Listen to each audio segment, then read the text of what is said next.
Calls from elected Democrats for President Biden to drop out of the race are growing, with more expected in the coming days. But so far, President Biden remains defiant, saying he is not going anywhere. KTLA's Trevor Shirley is live in Washington, D.C. with more. Good morning, Trevor. Hey there, good morning to you. And we could expect some of those voices to include some prominent Senate Democrats at some point this week.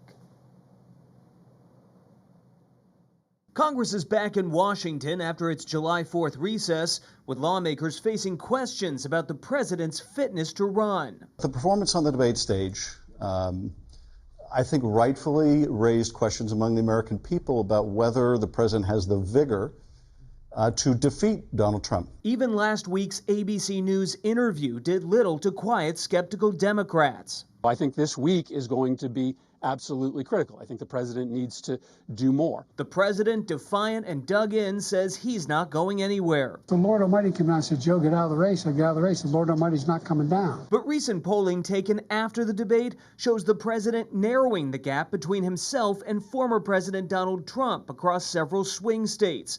Despite the Biden campaign's optimism, several Democrats still aren't convinced. The stakes are very high. Yes, this party wants to make sure that we are in a position to win. Republicans have also questioned the president's fitness to run. I do not believe that Joe Biden has the capabilities of serving out the rest of this term, let alone running for president. Although it's unclear if a Biden exit would help or hurt Mr. Trump's chances of winning back the White House. And this is an existential race. Given Joe Biden's incredible record, given Donald Trump's terrible record, he should be mopping the floor with Donald Trump.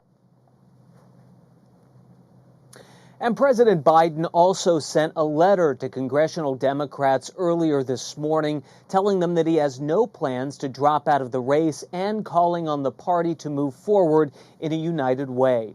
That's the latest here in Washington. We'll send it back to you guys in L.A.